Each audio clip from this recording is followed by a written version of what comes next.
A forum of parliaments from the member states of the Great Lakes region under its Committee on Democracy and Good Governance received a report from a consultant who highlighted that the region still has an uphill task of dealing with nepotism as one of its biggest challenges in the political arena.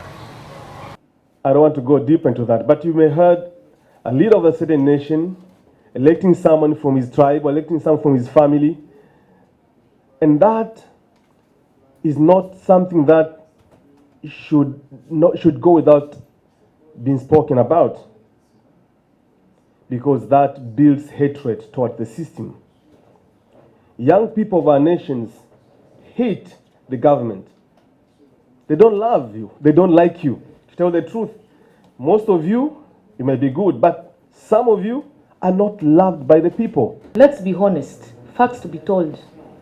There is no way you are not going to favor your, is it friends, your associates, your beloved ones, who have been living with nepotism for such a long time. How do we move away from this? Parliaments in the regions, what they need to do is to make sure that they put in place laws that empower institutions to work and make them strong. And once those laws have been put in place by the parliaments within the regions, it is also important that those laws that have been put in place are implemented. Here in Dar es Salaam, as we heard yesterday from that elder, how they changed the mindset of their people. It was the talk of leadership to influence their people that let us not think as twice, let us think as one people. Apart from the Democratic Republic of Congo, Angola, and also Kenya, other states within the Great Lakes region, the president is always the one who appoints the head of the Electoral Commission, something the consultant said must be dealt with because it undermines the integrity of the results of any given election. If the National Electoral Commission is a political arm of the ruling party, we should always expect disputes and violent conflicts, non-neutrality, and threats to fairness of the whole process. Today, even our own electorate, they feel that politicians are not straight. So long as it's your party that has stolen, they've won, you're quiet. But you're forgetting that it's a double-sided SWOT. It cuts both sides. In the next election, it will be a vote to be probably stolen. Some of the politicians, especially within the Great Lakes region, have hidden in the sense that they are always still loved by the electorate and thus they prolong their stay in power and sometimes amending the constitution.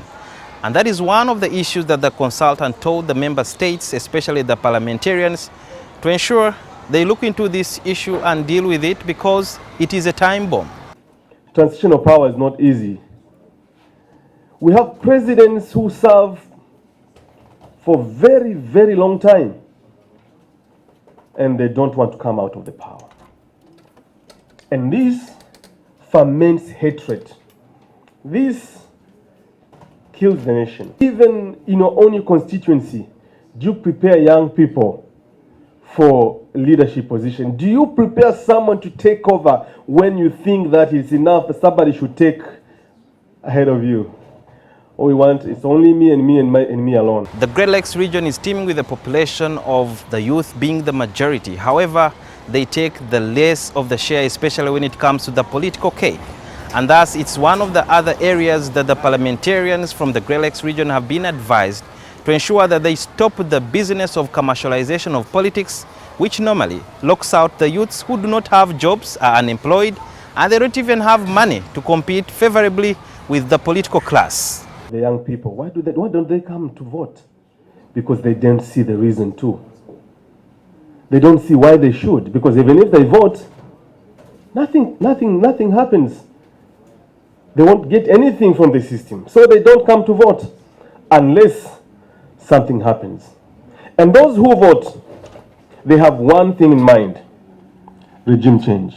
To make the youth participate in politics, one, We should also have put in place regulations and laws that will definitely limit the use of money, and also laws and regulations that are friendly to the youth that will empower them to participate in elections. For instance, we normally have the issue of the nomination costs.